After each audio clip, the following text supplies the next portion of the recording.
Nice crowd. I even hear a young, beautiful voice in the background, and that's good.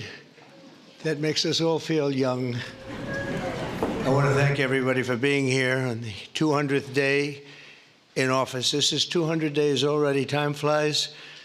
But we have a country that's the hottest country right now anywhere in the world. A year ago, it was in a lot of trouble. It's the hottest country. And a lot of the people in this room made it that way. Perhaps the most successful and consequential first 200 days, they say, of an administration in history. So let's hope they keep saying it. There they are right there. I hope they keep saying it. But even more importantly, this is also National Purple Heart Day, and we're here to honor and celebrate the unyielding patriotism and grit and devotion to America's Purple Heart veterans is great emotion and great love. The Purple Heart dates back to August 7th, 1782. That's a long time, when General George Washington awarded a heart-shaped purple cloth to 3 soldiers for outstanding gallantry and service in battle. This afternoon, we're joined by dozens of Purple Heart recipients and their families, and just as General Washington did 243 years ago, today we give our everlasting thanks to you and your unbelievable families. We want to thank you very much for being here. It's my great honor.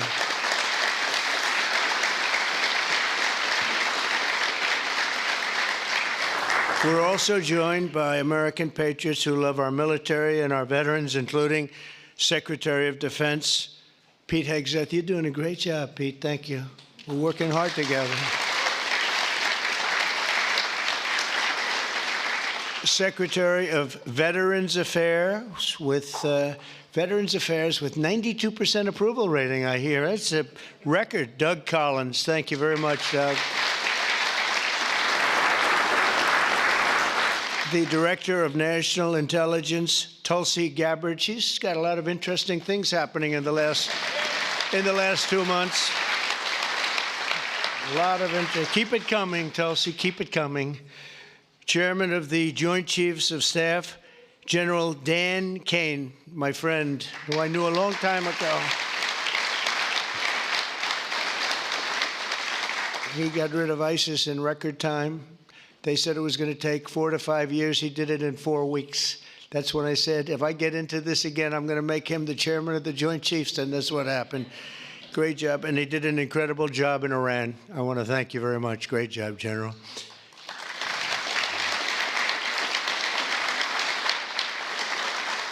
Deputy Secretary of Energy and Purple Heart recipient, James Danley. James, thank you very much, James. Great job. And we have a Medal of Honor recipient, Captain Paris Davis. Thank you. Where are you? Where might he be? Oh, look at you. You're better looking than I am, I'll tell you that. Thank you very much. Thank you very much.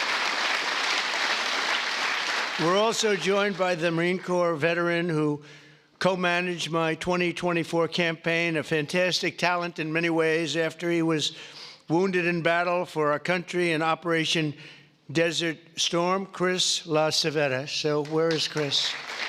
Where is Chris? Chris, stand up, Chris. With your beautiful daughter, Victoria. Thank you very much for being with your father. It's very nice. Every Purple Heart tells a story of courage, sacrifice, and purpose. It speaks of a price paid for the soldier beside you, the country behind you, and the generations of Americans yet to come. And we have some great generations to follow. It's going to happen. Those who wear this medal ran into bullets, faced ferocious bombs, and shed their blood on the field of battle. We will never forget what they did. We will always use them as an example of bravery and courage and strength. And we will also always think, when we look at them, of our great American flag. We want our great American flag to be strong, and it's stronger than ever. Since day one, my administration has used every power we have to fight for those who have fought for America. In 6 months, we have reduced the backlog of veterans' waitings. And that waiting list was very long, Doug, wasn't it, huh? For the benefits. And by It's 37%. So it's just, is that all you did, Doug? 37? I don't know, huh? That's incredible, actually. You're getting tremendous marks, and we appreciate it very much. We processed more than 2 million disability benefit claims this fiscal year, on track for the most ever. In fact, not even close. We're slashing wait times at the VA medical centers, and we're bringing back VA choice and VA accountability. As you know, we had it, and then the previous administration, let's go with the Biden administration, they decided to get rid of it. And you know, choice is where if you wait in line for an extended period or you're not going to see a doctor for a while, you have the right to go out and get a doctor, and we'll pay for it, and you get yourself all fixed up real fast. You don't have to wait 6 weeks, 8 weeks, months like they were doing. And VA accountability, I'm very proud of those. We got them passed. Actually, Doug, you were a member of Congress when we did. You helped us a lot. But we got them passed in the legislature, so they're with us forever. And yet Biden found a way to not use them. But VA accountability, that's when we have bad people in the Veterans Association that were taking advantage of people, hurting people, and they weren't in prime time. In prime time, they wouldn't have touched them, but they weren't quite in prime time, and they were doing bad things. They were sadists, they were thieves, and some bad people. We had 9,000 of them. We fired every one of them, and it was a great thing. And then he put some of those people back. I don't know why they did that, but they did it. But we got them out again, I think, Doug, right? So it's good. So we had VA choice, VA accountability, something we're very proud of. I'm also working to keep my promise to end veterans' homelessness in America. In May, I signed an executive order to open the National Center for Warrior Independence in Los Angeles, California, which will house up to 6,000 homeless vets. It's going to be beautiful.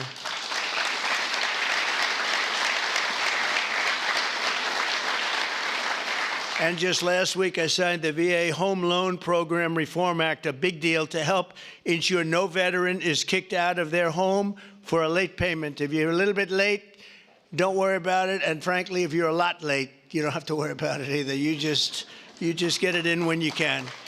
Get it in when you can. And America's veterans have done their duty for us, and under the Trump administration, we are doing our duty for you, okay? That's the way it's supposed to be. One of our brave soldiers with us today is Army Veteran Specialist Kevin Jensen. In 2008, Specialist Jensen was a gunner in a Humvee racing to support a platoon ambushed by the Taliban in Afghanistan. His vehicle was hit by a roadside bomb, flew 10 feet. He flew 10 feet up into the air and exploded in flames. The whole place was on flames, including, unfortunately, Kevin. But he suffered deep third-degree burns, and all over his body he was in trouble, big trouble. Despite the agony, he selflessly ran to the aid of his platoon leader, who was engulfed, or just absolutely, everyone thought he was gone. He was engulfed in fire. "Sir, I've got you. I've got you, sir," Kevin shouted and pulled his friend to safety. Specialist Jensen earned the Purple Heart, and he's here today with the platoon leader whose life he saved and our newly sworn-in VA Undersecretary for Medical Affairs, Captain Sam Brown. Kevin and Sam, please stand, and I know Sam very well. Sam is great.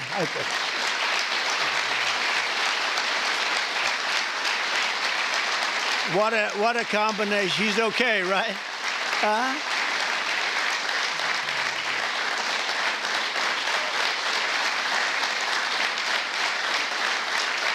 Great, Sam. Look good. Thank you very much. You did a great thing, because I got to know him and his really beautiful wife. You know, you're not allowed to say beautiful anymore. It's political suicide, they say. But I'll say it anyway.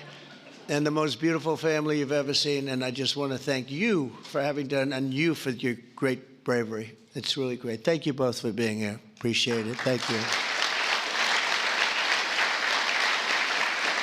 Also with us is 24-year Army veteran Brian Willett.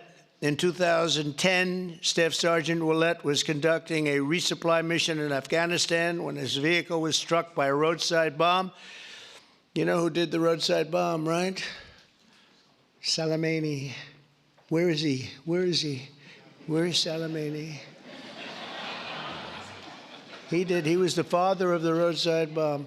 They say 92% of the people who got either killed or badly hurt, it was Salamini. He was the one that did it more than anybody else by far.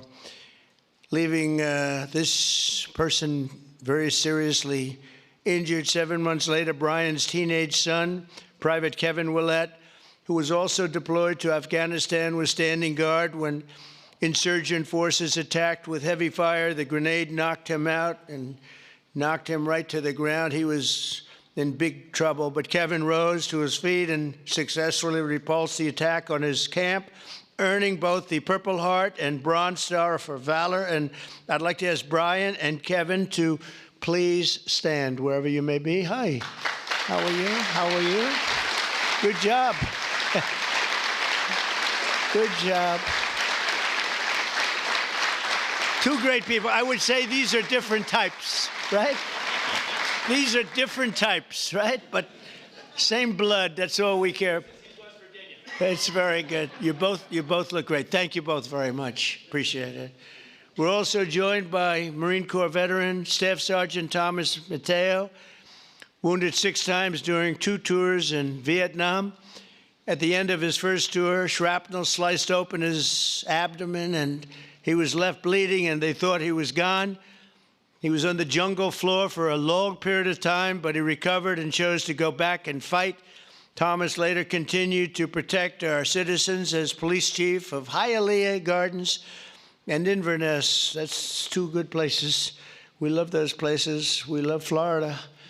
Every time I ran there, I won, so I got to love it, right? Set records. We have the all-time record, Thomas, and he was one of the very rare 6-time recipients of the Purple Heart. Boy, you got hit. Where's Thomas? 6 times. You got to be kidding. That's pretty tough stuff. And look at you. You look fantastic. So did it have any negative impact on you, would you say, now that you're recovered, fully recovered, would you say? Do you get any extra aches and pains or anything? That's it. That's called an ache and a pain. That's right. I know. I have the whole list. It's amazing, and you look great. Thank you very much. That's some list. Thank you. It's amazing. Amazing.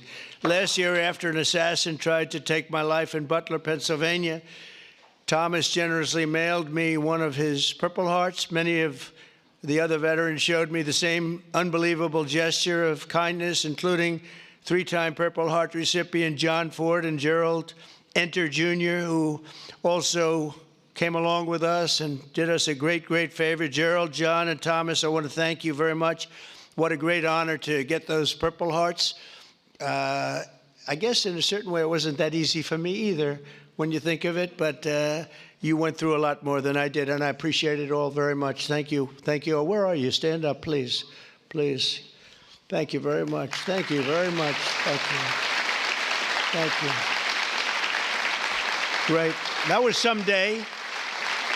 That was someday we had together, though, huh? That was someday we had together. Thank you both very much. Thank you all. From the very beginning, our nation's fate has depended on heroes like those in the room who placed their bodies between the enemy fire and really that fire and the American freedom that we all love so much. Because of their sacrifice today, our flag is still waving proudly, and our freedom is still safe and secure, and our future is looking brighter and greater than ever. Our country is doing really well. We're very proud of our country. We had that mission. I watched those B-2 bombers with those pilots. We had them in the Oval Office celebrating their incredible bravery and talent, pure talent. Every single bomb hit its mark perfectly. And then we had Tomahawks coming in, 30 of them coming in from submarines that were 300 miles away. They all hit their mark, too. Look at this smile on you. You think that's your boy. Look at his smile. But it's pretty good, right? Pretty good. We had them and we celebrated all together. We actually had 52 tankers. Can you imagine? We had a lot of the people over to the White House, to the gardens, and it was an incredible day. It was a day of celebration. They've been looking to do that for 22 years. One of the pilots came up and said to me, you know, we've been waiting for 22 years. My predecessors because he was a young guy, but he said, we've been practicing this 3 times a year for 22 years. Who knew that, Pete? And I said, you mean you knew exactly what to do? He said, every single year, 3 times a year, we'd practice for that specific event. And you were the one that had the guts to do it, send us on our way. And I said, were you happy or unhappy about the fact that I said, he said, we couldn't get into the planes fast enough, right? And he said, well, you guys are different, but they're really talented people and special. We've had some incredible success. But I want to give a very special thanks to all of the Purple Heart recipients that are with us today and all over the country and all over the world, frankly. And I'll now sign the proclamation officially declaring this as National Purple Heart Day. Very special day. Thank you very much, everybody. Thank you. Thank you.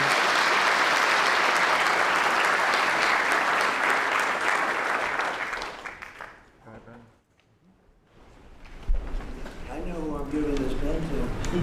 That guy right there. 6 times.